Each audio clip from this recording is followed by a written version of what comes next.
Hello, my name is Wesley Leon Aroozoo and I'm an author, filmmaker and educator.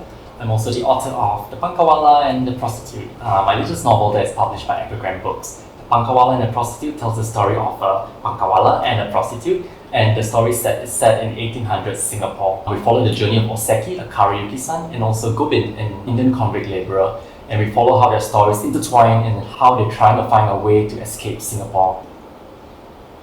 Screenwriting is pretty different from writing a novel. So screenwriting does have an amount of technical rules or expectations, because with screenwriting you're writing something that's going to be a film, that's going to be watched by audiences.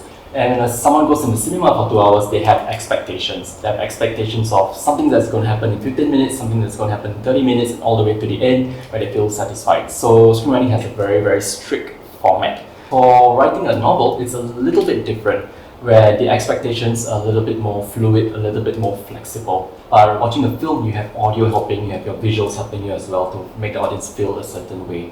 But there are things from screenwriting that I can bring across to writing my novel. For example, looking into how to dramatize a scene. So films can be a little bit more dramatic as opposed to maybe a novel where things can be played out over pages. When I'm writing a novel as opposed to writing a script, you have to take a few things into account.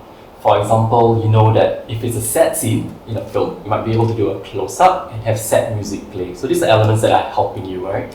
But when you're working on a novel, it's going to be a little bit different, because suddenly you only have words at your arsenal to help you convey your message. It then requires you to write in a way which perhaps makes a person feel sad or happy. And how do you describe a scene? How do you describe emotions with words? And not just with words, but how do you perhaps bring some poetry or make it sound as poetic as possible so that the person reading it feels a certain way. But I think putting in some elements of screenwriting or expectations from screenwriting into novel writing is something which is playful and something which is also fun for me to explore. At the end of the day, I want to try to make the way I'm writing a novel a little bit different from what that is available.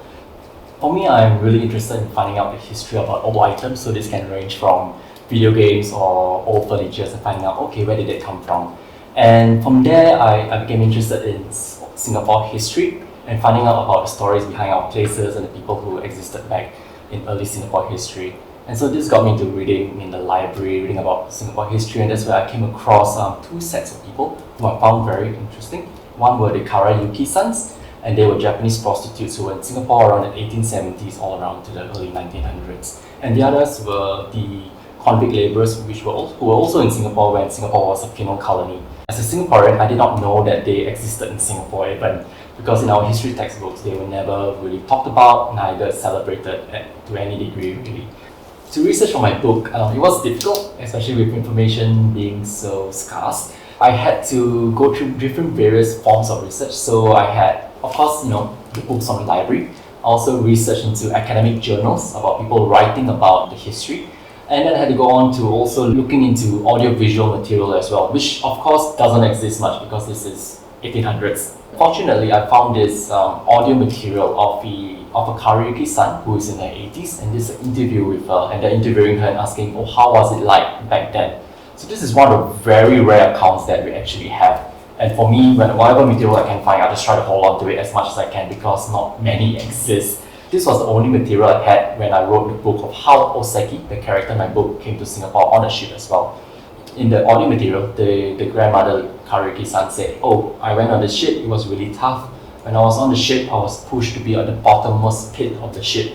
And she explained about how she could hear the waves, how as she went further down the ship, the sound of the sea, the sound of people slowly faded away, and now she's just in this very dark and stuffy area. So I brought this story, I adapted this story from this grandmother Karaoke-san into the story of how Oseki came to Singapore as well. Another avenue where I could explore my research was looking through archival footages, archival newspapers, archival materials, and I think I learned this from doing my films actually. So when I was doing films that set in the 70s, you have to do your research and find, okay, what is it like in the 70s, how do things look like, and not only that, but finding out what kind of news were available at the point in time, what was happening in Singapore, and trying to find these old newspaper clippings. I was trying to find out what was it like in Little Japan in Singapore. So Little Japan is along Middle Road, where there was this Japanese community in the late 1800s to the early 1900s, where the Karaoke-sans could explore when they weren't working. At the National Archives, I could explore different newspaper clippings of what shops were offering down in Middle Road, which was the Little Japan. For example, there was a tailor called Ichigoya, and they would display the newspaper saying, hey, we have 30% off this week, come down and get your kimonos customized there. And so this was interesting for me because I could see this side of how to bring life to the world that was in Middle Road itself, because if not, it's really hard to figure out how is it really like. And it's not too different from what it is today. It's exactly the same, a shop just advertising their goods and showing that, hey, come down to my shop. There's nothing dark about it or nothing sinister about it. It's really fine, it's really normal. For me, I had to make sure whatever I was writing felt believable. I didn't want anyone to read it, go like, hey, that did not happen, that's totally not logical. So I did not want that. So I have to make sure my facts were all right. So I researched for a year on all the different materials before putting things together. And then also, because at the end of the day, the novel is fiction, so I could bring in my imagination of how I think things could be like. So for me, what I did was, sure, I have all these different things that happened back in the 1800s. There were these facts, but it's about how do you adapt them into your story. For example, many of the prostitutes, the Kariki-sans in the novel, they are inspired by Kariki-sans that did exist back then. Panjang, who is the main Kariki in this novel, she's inspired by a Kariki named Panjang that really existed back in the 1870s in Singapore. For me as a writer, I'm trying to balance the two, and also when I'm imagining things, I'm also trying to perhaps honor or celebrate the events of people that did exist back then. And perhaps this is one way I could do it. It's definitely a challenge as a writer, and it's something which is hard to find the right balance really, because who's to say what's the right balance really can be, right? So as a writer, how you do that is actually to work with an editor. So my editor from Epigram Books came in and she helped me to find that balance as well, to make sure and go like, hey, you know that little part of the book that you wrote, perhaps you don't want to write the real name of that person because it may not sit so well. Or she might ask me to, bring in a little bit more facts into this scene. Can we have a little bit more? Can you do a little bit more research in this area? So the editor does help you in finding that balance. But at the end of the day, every reader has their own expectations or their own view of how they wanted things to be balanced. So I hope I didn't offend anyone. I hope people just find it entertaining at the end of the day and also learning something new.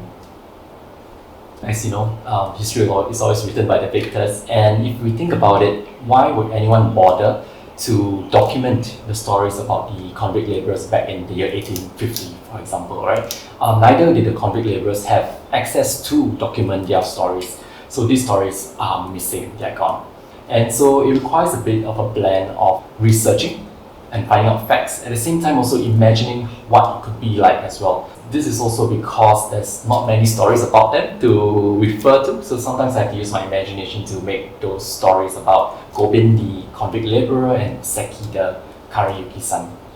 In the article with Akadot, I shared that in the book I was also trying to mirror the struggles of what people might be facing in modern times. And so this is something that I came about doing when I was researching the book and coming up with the stories. How this mirroring works is that we have Gobin, the character who is a convict laborer in the story, in the novel. And Gobin is a convict laborer where back then convict laborers actually helped to build much of early Singapore. They built the roads, they built the buildings. So I thought it actually reminded me of how we have our foreign workers in Singapore as well. The other one building the roads, building our HDBs and building our flats as well. At least over the last 1-2 years, we are seeing stories of how the living conditions in dormitories are not great as well. The other story that mirrors itself is the story of Oseki, the Kariyuki-san. In the novel, she came from Kyushu to Singapore thinking that, oh, I'm coming to Singapore to have a better life. But when she came here, she realized, oh my gosh, it's one big scam. I'm now going to be a Japanese prostitute.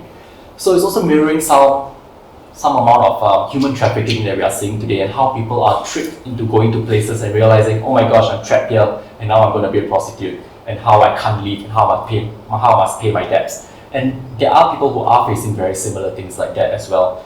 And again, both stories are about 200 years apart, and yet they share a lot of similarities.